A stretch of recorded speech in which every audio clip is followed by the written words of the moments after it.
2013. Leave is sought for that purpose. Is there anyone opposed to that course? There is. Leave will not be granted. Call on Government Order of the Day, numbers 1 to 3. Crown Minerals Permitting and Crown Land Bill, Committee Stage. Local Electoral Amendment Bill number 2, Committee Stage, continued. Airports Cost Recovery for Processing of International Travellers Bill, Committee Stage, continued.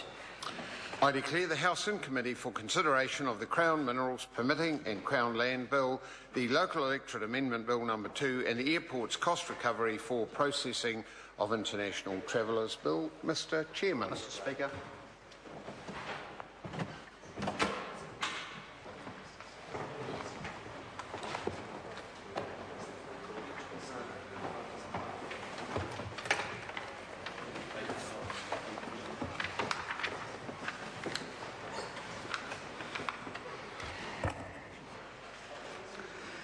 Members, the House and Committee on the Crown Minerals Permitting and Crown Land Bill and for further consideration of the Local Electoral Amendment Bill number 2 and the Airports Cost Recovery for Processing of International Travellers Bill.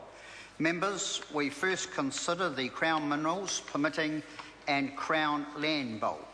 The question is that Part 1 stand part. This is debate on clauses 3 to 54A and Schedules 1A to 4.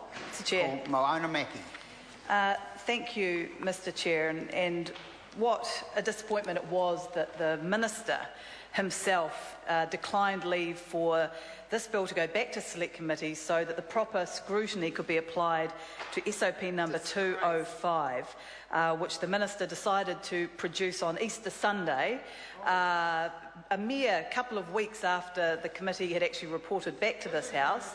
The Minister, of course, has then gone on to say that he's been thinking about this for a long time, it was well flagged. My question to the Minister and the Chair is, why was it not flagged at all with the Select Committee? Why at no point during the process was the Select Committee told that this was being worked on, that this was being proposed, that this was needed? Why, when the Local Government and Environment Select Committee were considering the exclusive economic zone legislation, where we had broad-ranging discussions about our international obligations under the United Nations Convention on the Law of the Sea, was this never raised as an issue in terms of being compliant with our international obligations? Why was the Select Committee not given the ability to scrutinise this particular SOP? What was the Minister afraid of that he needed to hold on to this, keep it secret until the Select Committee had reported back to the House? Well, I think we know the answer to this. It's because it's an utter dog of an SOP.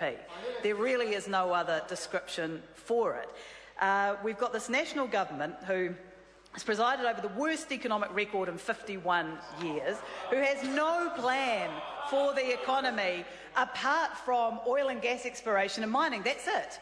That's it. And regardless what you might think of those activities, it makes sense to be doing other things as well. And this is a problem the National Party have. They've put all their eggs in this one basket.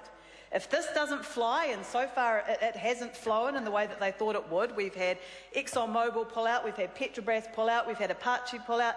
This is a high-risk area. The likelihoods of finding commercial returns are very small. It is incredibly risky, and in fact they are negligent in their duty to the people of this country to put all their eggs in this one basket, because this is all they have in terms of economic development. They're not doing anything else. So if this doesn't work, then they're kind of stuffed, and they know it.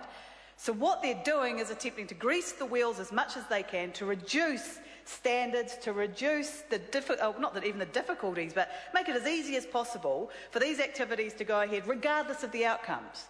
So the environmental impacts don't matter. Safety doesn't matter regardless of the outcomes.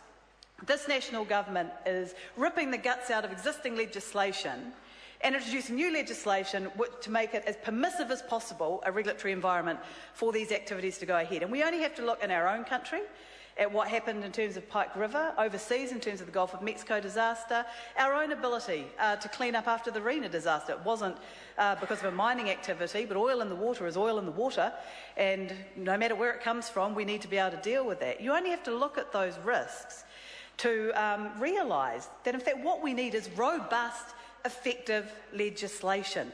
What we need is legislation that protects the environment and ensures that as much as we can, where this activity goes ahead, it's done safely and it's done to the absolute highest standards.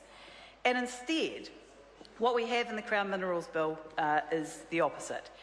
And the Minister's SOP number 205, which is about stopping people from protesting against oil and gas exploration in the exclusive economic zone, is an absolute outrage of an SOP. And if it wasn't, then the Minister wouldn't have announced it on Easter Sunday, and he would have sent it to Select Committee. So his own behaviour shows us that this is not something that he wanted to be scrutinised on. He's consistently refused to front up to media, to do interviews on it, to talk about it. He's on. Well, Jonathan Coleman's jealous that apparently Simon Bridges is getting too much TV time. Unfortunately, Mr. Coleman, Mr. Bridges isn't talking about the issue of SOP number 205, which is what people wanted to talk to him about. So who's interested in that? How about the 10,000 people who've signed up in support of the Greenpeace legal opinion in 24 hours? Oh, Mr. Coleman calls them sad lefties.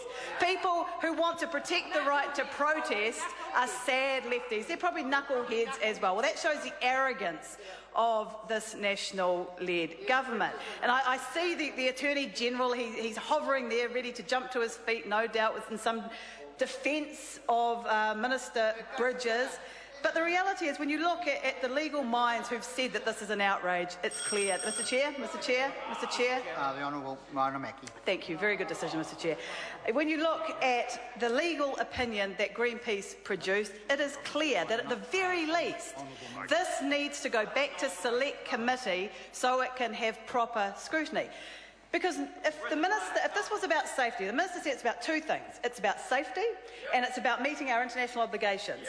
Well, if that was the case, Mr. Coleman, why would we not extend the Maritime Transport Act and the Crimes Act, which covers this activity in our territorial waters, into the exclusive economic zone?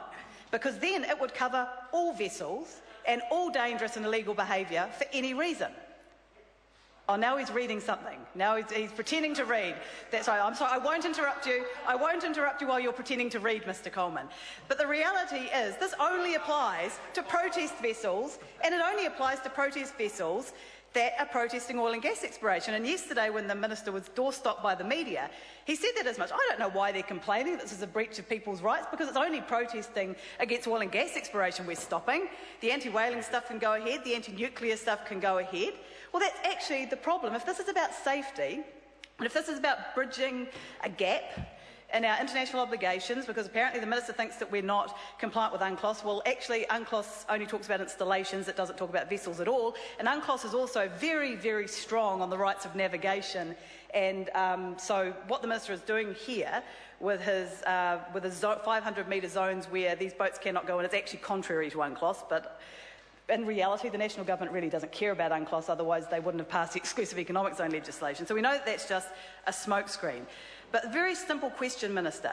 If this is about safety and our international obligations, why would we not extend the regime that exists in our territorial waters into the exclusive economic zone and cover every vessel and cover every incidence of dangerous or reckless behaviour? Because that absolutely should be addressed. Why are we only targeting one group of vessels? Silence, absolute silence. And the reason that we're only targeting one particular group of vessels is because this is all about sending a very strong message to the oil and gas industry that this government is prepared to do anything for investment. That we have legislation for sale once again. Legislation for sale where the Minister said that yes, he'd been lobbied about this and he'd met with companies who'd complained to him about what had happened around Petrobras and on the East Coast. Well, I tell you what, if anyone from government had ever fronted up on the East Coast to the public meetings, to the community forums, one was run by the Chamber of Commerce, hardly a left-wing or green organisation, and no one from government, not even our local MP, would turn up to those meetings. So when you have protests, and there have been plenty of protests on shore, Minister Bridges says we should go and protest at Petrobras' headquarters. Well, they're in Brazil, so it's a little bit difficult. There have been protests. There have been numerous attempts to get government to listen, and the arrogance of this national-led government has meant that not a single minister or MP has fronted up to those community forums. So then, Yes, protesters have taken their protest to the seas to try and get the government's attention, to tell them that they're concerned that the regulatory regime under which these activities are going to be operating are not sufficient to protect our marine environment, to protect our local economies. Oh, he's woken up again. Minister Coleman says they should just send an email because, well, they did actually. They've been sending hundreds and hundreds of emails telling people they're concerned about this, but the phone is off the hook with this National-led government because this is all they have. This is it. All the eggs are in this basket. Sorry, if this doesn't work, they have nothing else. The time has come for me to leave the chair for the dinner break. This debate is interrupted. I shall resume the chair at 7:30.